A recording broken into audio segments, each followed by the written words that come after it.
Welcome back, I'm Mark Summers. In our exploration of theme restaurants, we couldn't ignore a place that started with a Tennessee truck stop theme, but went from a little bit country to a lot of rock and roll.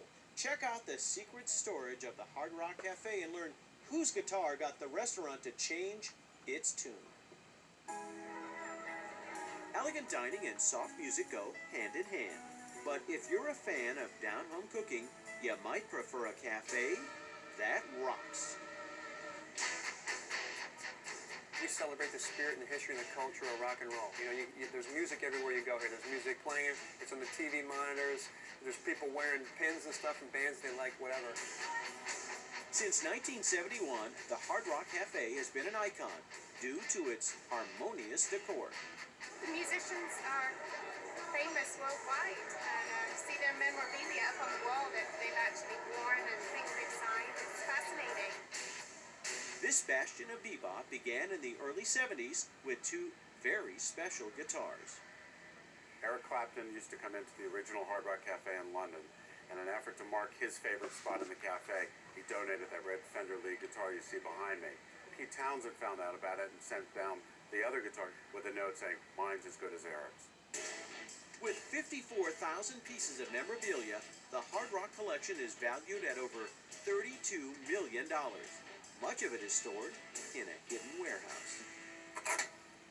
Okay, this is where it all happens. This is no public access. This is where all our memorabilia comes in and where it all gets cataloged and where items just find their way into the system and eventually make it to your Hard Rock in your town.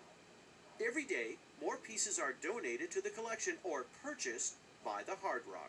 One day it's at, rummaging through Brian Johnson's house from AC/DC. The next day it's at a John Entwistle's auction of his estate in London. The best way is to buy from the artist directly or get the donations directly.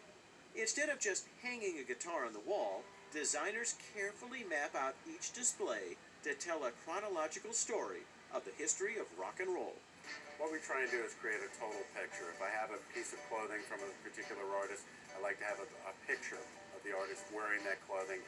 And gold records get paired up with the guitars that played the hits. The legends behind all these displays make them larger than life. Like the Beatles' Magical Mystery Tour bus in Orlando, currently the biggest item on display at any Hard Rock Cafe. We bought it for about $80,000 at one point, put about another $100,000 into it to refurbish it back to its original quality. And if that's not enough, Orlando also boasts the Hard Rock Vault. So we took our 1,000 most coolest and significant pieces of memorabilia, put them in the vault to give guests an opportunity to get up close and personal with those pieces.